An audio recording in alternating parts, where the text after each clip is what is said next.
සම්මා සම්බුදු සරණයි සියලු දෙනාටම. පින්නතුනි, අපි අද කතා කරන්න බලාපොරොත්තු වෙන්නේ අනාත්ම ලක්ෂණ කියන බුද්ධ දේශනාවේ ඇතුළත් වන වටිනා කරුණු කීපයක්. මේ අනන්ත ලක්ෂණ සූත්‍රය, එහෙම නැත්නම් අනාත්ම ලක්ෂණ ගැන කියවෙන මේ සූත්‍රයේ පින්නතුනි බුදුරජාණන් වහන්සේ දේශනා කරනවා, පින්වත් මහණෙනි, මේ රූපය අනාත්මයි.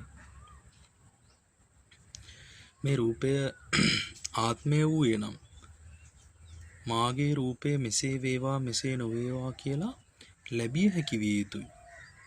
කුමක්ද මේ රූපය ආත්මය වුණා නම්, එද අපේ වසඟේ පවත්වන්න පුළුවන් නම්, අපේ වසඟේ අපේ පාලනය පවත්වන්න පුළුවන් නම් මේ රූපය මාගේ රූපය මෙසේ වේවා මෙසේ නොවේවායි ලැබිය හැකි විය යුතුයි.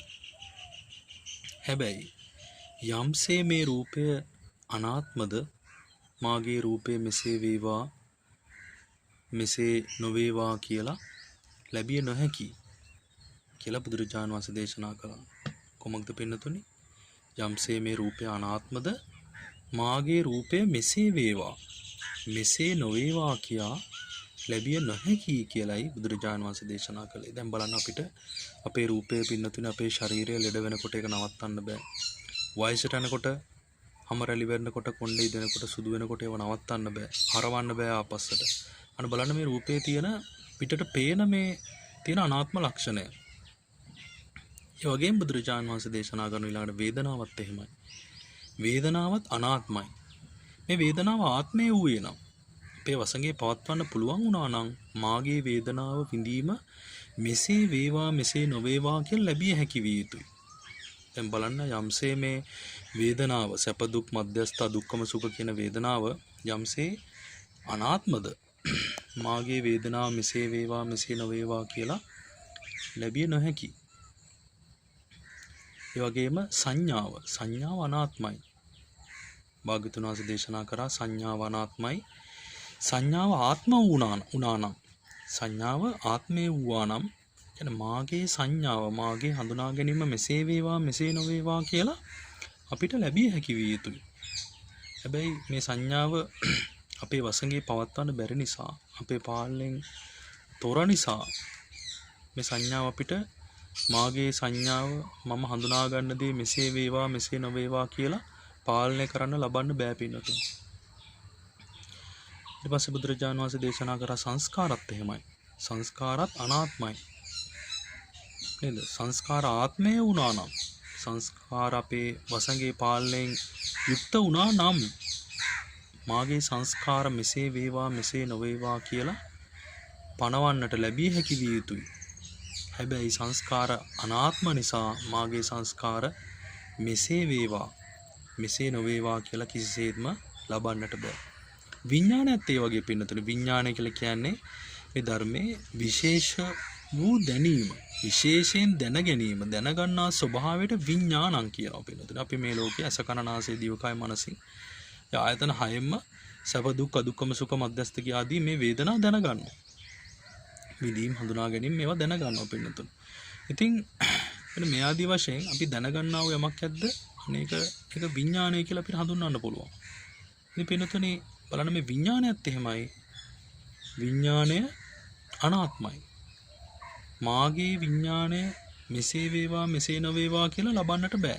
දැන් විඥානය ආත්මය වුණා නම්, මාගේ විඥානය මෙසේ වේවා මෙසේ නොවේවා කියලා ලැබිය හැකි විය යුතුයි. හැබැයි යම්සේ මේ විඥානය අනාත්මද, මාගේ විඥානය මෙසේ වේවා මෙසේ නොවේවා කියලා අපිට පාලනය කරන්න, අපේ වසඟේ පවත්වන්නට පුළුවන් කමක් නැහැ. ඉන්පසු බුදුරජාණන් වහන්සේ දේශනා කරනවා, පින්වත් මහණෙනි, මේ රූපය නිට්ටයද අනිත්‍යද? මේ රූපය නිට්ටය වේද නැත්නම් අනිත්‍ය වේද? පස්වග මහණුන් භික්ෂුන් වහන්සේලා දේශනා ප්‍රකාශ කරනවා, බුදුරජාණන් වහන්සේ මේ රූපය අනිත්‍යයි, ඒකාන්තයෙන්ම අනිත්‍යයි. භාග්‍යවතුන් වහන්සේ නැවත අහනවා, එහෙනම් මහණෙනි, මේ රූපය අනිත්‍ය නම් ඒක දුකක් වේද සැපක් වේද? යමක් අනිත්‍ය නම් ඒක දුකක් වේද සැපක් වේද? භික්ෂුන් වහන්සේලා ප්‍රකාශ කරනවා, යමක් අනිත්‍ය නම් ඒක ඒකාන්තයෙන්ම දුකයි. යද නිච්ඡං තන් දුක්ඛං. පාලි භාෂාවෙන් එහෙමයි කියන්නේ ඒකට. යමක් අනිත්‍ය නම් ඒක දුකයි. භාග්‍යවතුන් වහන්සේ නැවත දේශනා කරනවා එමනම් මහණෙනි යමක් අනිත්‍ය නම් දුක නම් වෙනස් වෙන සුළු නම් එය මගේ ආත්මය වශයෙන් ගැනීමට හැකිද ලැබිය හැකිද?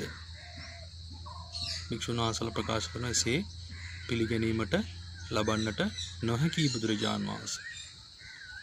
එමනම් බුදුරජාන් වහන්සේ දේශනා කරන හැමනම් අතීත අනාගත වර්තමාන හීන ප්‍රනීත ගොරෝසු සියුම් දුර හෝ ළඟ බාහිර ආධ්‍යාත්මාදී සියලු රූප අනිත්‍යයි දුකයි අනාත්මයි. මම මගේ ආත්මය ලෙස ලැබිය නොහැකි. ඒ වගේම විඳීමත් එහෙමයි. විඳීම නිට්ටයද අනිත්‍යද? අනිත්‍යයි ස්වාමීනි කියලා භික්ෂුන් වහන්සේලා උත්තර දුන්නා.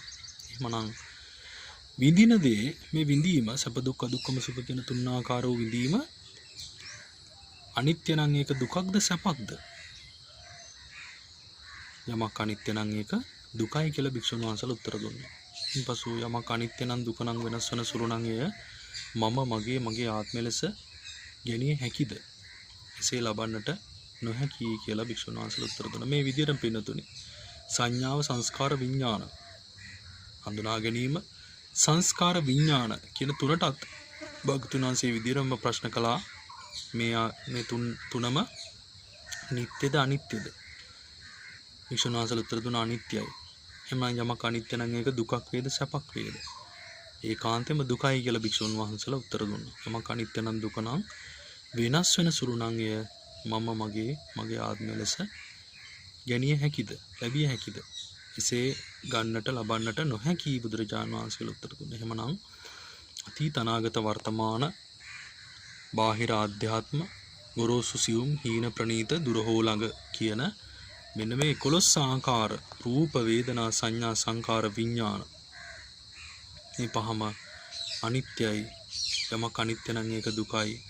යමක් අනිත්‍ය නම් දුක නම් වෙනස් වෙන සුළු නම් ඒ මගේ ආත්මය ලෙස ඉත ලබන්නට නොහැකි. එනම් අනාත්මයි. එමනම් මෙන්න මේ අතීත අනාගත වර්තමාන හීන ප්‍රනීත දුර හෝ ළඟ ගොරෝසු සියුම් බාහිර ආධ්‍යාත්ම කියන 11 ආකාර රූප වේදනා සංඥා සංකාර විඥාන වෙන මේ පහ කෙරෙහිම කලකිරෙන්නම නොයැලෙන්නම නිදහස් වෙන්නමයි සුදුසු. මේ රූප වේදනා සංඥා සංකාර කෙරෙහි කලකිරෙන්නටයි වටින්නේ, නොයැලෙන්නටමයි වටින්නේ, නිදහස් වීමටමයි වටින්නේ කියලා මෙන්න භාග්‍යවතුන් වහන්සේ මේ අනන්ත ලක්ෂණ කියන බුද්ධ දේශනාවේදී මෙන්න මේ අනිත්‍ය දුක්ඛ අනාත්ම ත්‍රිලක්ෂණය ගැන